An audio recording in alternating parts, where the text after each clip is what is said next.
Good morning students. पिछली video में आप चैप्टर 6 रक्त और हमारा शरीर के चैप्टर में आप रक्त की बनावट के बारे में पढ़ चुके थे और यह भी पढ़ा था आपने कि रक्त के बनने के लिए रक्त में जो रेड ब्लड सेल्स होते हैं उनको बनने के लिए पौष्टिक आहार की आवश्यकता होती है, जैसे कि दूध, फल, सब्जियां आदि। तो आगे का चैप्टर पढ़ते हैं, समझते हैं। ओके। यदि कोई व्यक्ति उचित आहार ग्रहण नहीं करता तो इन कारखानों को आवश्यकता अनुसार कच्चा माल नहीं मिल पाता। जैसा कि आपको पिछली वीडियो में बताया था कि अंदर रेड ब्लड सेल्स बनने के लिए क्या होती है, एक तरह से फैक्ट्री होती है, जो कि कच्चा माल उसका क्या होता है, प्रोटीन, विटामिन। तो इसके लिए हमें किसकी आवश्यकता होती है, उचित आहार लेने की। प्रोटीन, विटामिन इत्यादि के लिए हमें आयरन के लिए उचित आहार लेना जरूरी है। नतीजा यह होता है कि रक्त कण बन नहीं पाते, रक्त में इनकी कमी हो जाती है। लाल कणों की इसी कमी को एनीमिया कहते हैं। तो जब रेड ब्लड सेल्स बन नहीं पाते हैं तो इनकी ब्लड में कमी हो जाती है, और इनकी ब्लड में कमी होने से कौन सा रोग हो जाता है, एनीमिया रोग, जो कि अनिल अपनी छोटी बहन को दिखाने आया था। तो उसकी बहन को ब्लड टेस्ट के बाद क्या बताया गया था कि इसको एनीमिया हो गया है। तो क्या संतुलित आहार लेने मात्र से हम एनीमिया से बचे रह सकते हैं, अनिल ने पूछा कि क्या संतुलित आहार अगर हम लेते रहे, संतुलित आहार यानी बैलेंस डाइट, जिसमें सभी पोषक तत्व उचित मात्रा में उपस्थित हों, तो क्या हम अगर संतुलित आहार लेते रहें तो हम एनीमिया से बच सकते हैं? दीदी बोली, हाँ, यह कहना काफी हद तक सही होगा। काफी हद तक यह बात सही है कि हम बचे रह सकते हैं। यूँ तो एनीमिया बहुत से कारणों से हो सकता है, किंतु हमारे देश में इसका सबसे बड़ा कारण पौष्टिक आहार की कमी है। हमारे देश में एनीमिया होने का मेन कारण क्या है कि लोग पौष्टिक आहार नहीं लेते। इसके अलावा इस रोग का एक और बड़ा कारण है पेट में कीड़ों का हो जाना। अगर पेट में कीड़े हो जाते हैं तो भी एनीमिया हो सकता है। ये कीड़े प्रायः दूषित जल और खाद्य पदार्थों द्वारा हमारे शरीर में प्रवेश करते हैं। ये कीड़े जब हम कोई गंदा पानी पीते हैं, दूषित जल या दूषित खाद्य पदार्थ खाते हैं, तो उससे हमारे शरीर में ये कीड़े प्रवेश कर जाते हैं। अतः इनसे बचने के लिए यह आवश्यक है कि हम पूरी सफाई से बनाए गए खाद्य पदार्थ ही ग्रहण करें। तो क्या जरूरी है कीड़ों से बचने के लिए कि हम साफ सफाई से बनाए गए भोजन को इस्तेमाल करें, बर्तनों को धोकर इस्तेमाल करें, साफ पानी पिएं, भोजन करने से पहले अच्छी तरह से हाथ धोएं और साफ पानी पिएं। और हाँ अनिल, एक किस्म के कीड़े भी हैं जिनके अंडे जमीन की ऊपरी सतह में पाए जाते हैं। तो उन्होंने, दीदी ने बताया कि एक तरह के कीड़े और होते हैं जो कि जमीन की ऊपरी सतह पर मिलते हैं। इन अंडों से उत्पन्न हुए लार्वे त्वचा के रास्ते शरीर में प्रवेश कर आंतों में अपना घर बना लेते हैं। तो ये जो कीड़े हैं, इनके अंडों से जो लार्वा उत्पन्न होता है वो त्वचा के माध्यम से, जब हम जमीन पर नंगे पैर अगर चलते हैं तो जमीन से वो त्वचा के माध्यम से क्या होता है, हमारे शरीर में प्रवेश कर जाते हैं और आंतों में जाकर अपना घर बना लेते हैं। इनसे बचने का सहज उपाय है कि शौच के लिए हम शौचालय का ही प्रयोग करें और इधर उधर नंगे पैर ना घूमें, कहीं भी नंगे पैर ना घूमें और शौचालय का ही प्रयोग करें शौच के लिए। दीदी, यह तो बहुत ही महत्वपूर्ण बात बताई आपने। अनिल ने कहा कि आपने बहुत ज़रूरी बात बताई। वह पल भर सोच में डूबा रहा। कुछ समय के लिए वह सोच में डूब गया, फिर बोला, आपने बताया था कि रक्त में सफ़ेद कण और बिम्बाणु प्लेटलेट कण भी होते हैं, शरीर में इनका क्या काम है? अब उन्होंने रेड ब्लड सेल्स का तो काम बता दिया। अब वाइट जो सेल्स होते हैं और बिम्बाणु होते हैं, उनका शरीर में क्या काम होता है, उसने पूछा।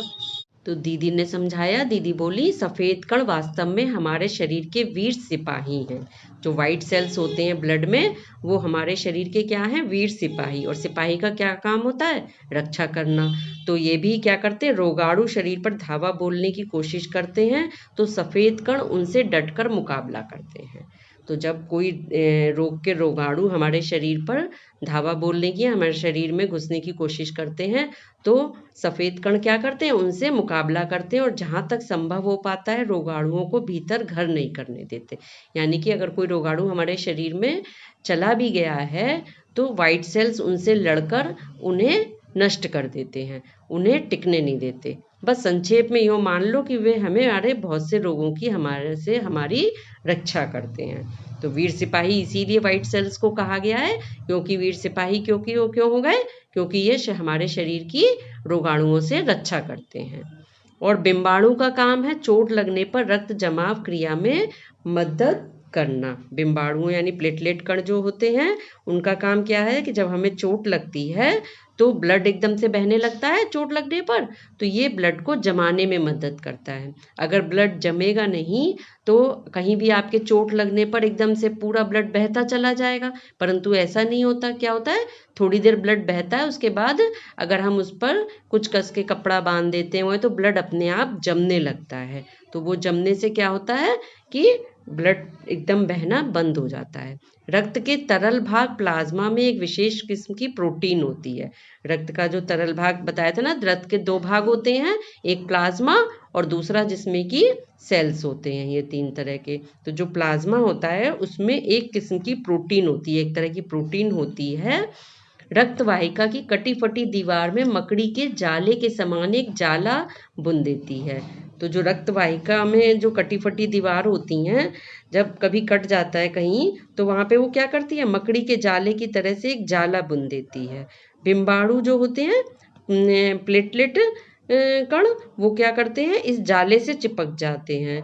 बिंबाणु का काम बता रहे हैं ना कि बिंबाणुओं का क्या काम है, तो बिंबाणु जो होते हैं वो इस जाले से चिपक जाते हैं और इस तरह दीवार में आई दरार भर जाती है, जिससे रक्त बाहर निकलना बंद हो जाता है। मतलब कि जो कट गया या कहीं हो गया तो वहाँ पर जो रक्त वाहिका की कटी फटी दीवार में क्या होता है, जो प्रोटीन होती है हमारी प्लाज्मा में, वो एक जाला बुन देती है और उस जाले पर बिंबाणु जो होते हैं वो चिपक जाते हैं। चिपकने से वहाँ पर दीवार में जो दरार आई होती है वो भर जाती है, रक्त बाहर निकलना बंद हो जाता है। तो अनिल बोला, दीदी लेकिन घाव गहरा हो तब तो खून बहता ही जाता है।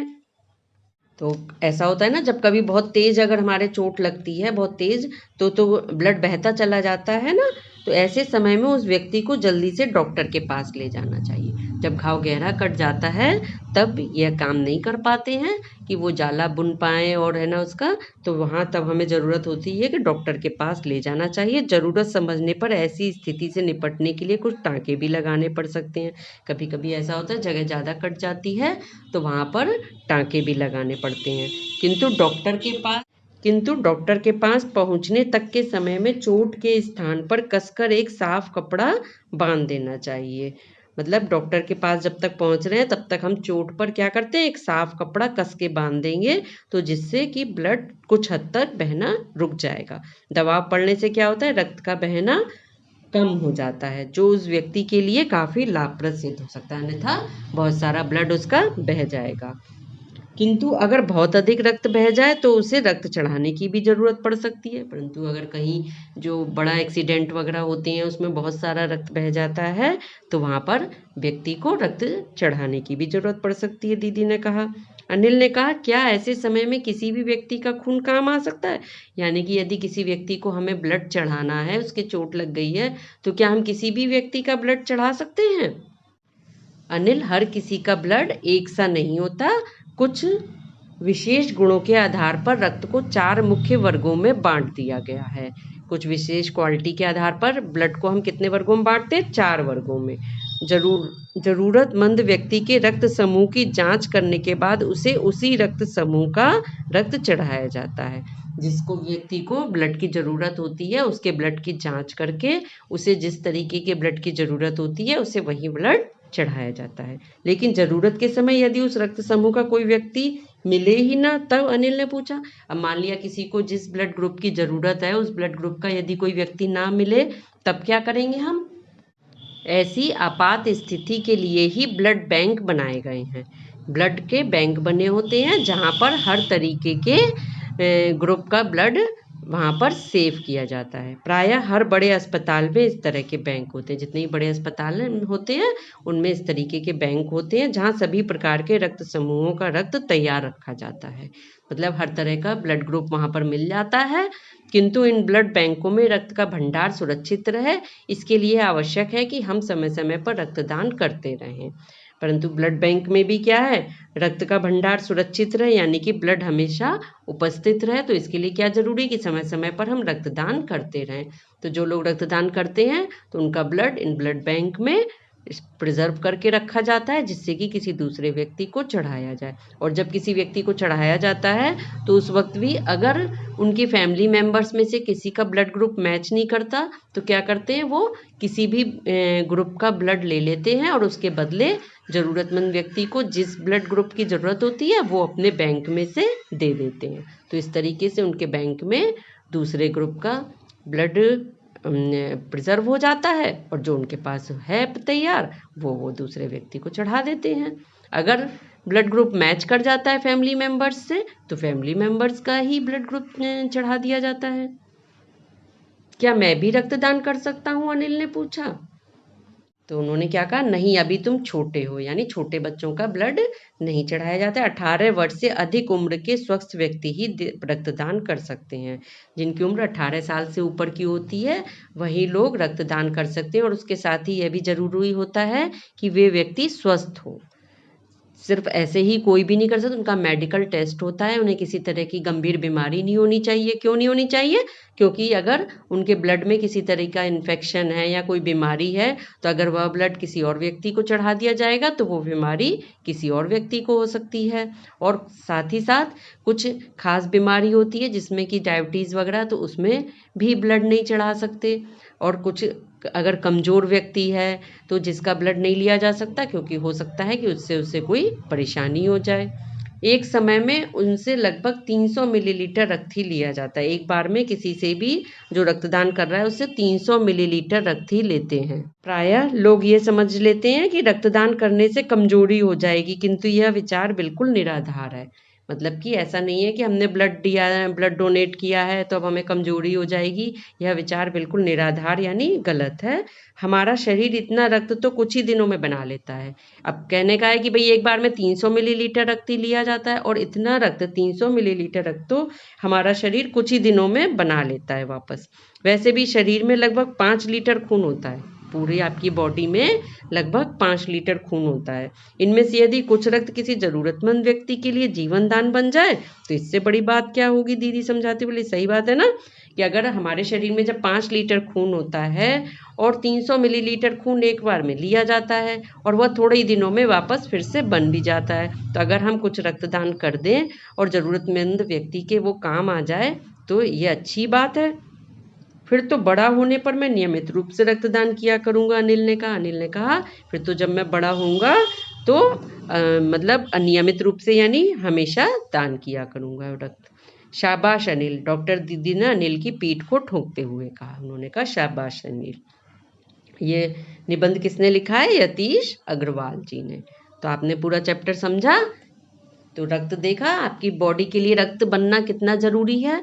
अगर रक्त आपकी बॉडी में कम हो जाता है, ब्लड कम हो जाता है तो उससे भी गंभीर बीमारियां हो जाती हैं। और ब्लड कम होने से ही मतलब नहीं है, अगर ब्लड में रेड ब्लड सेल्स कम हैं तो उससे भी एनीमिया हो जाता है।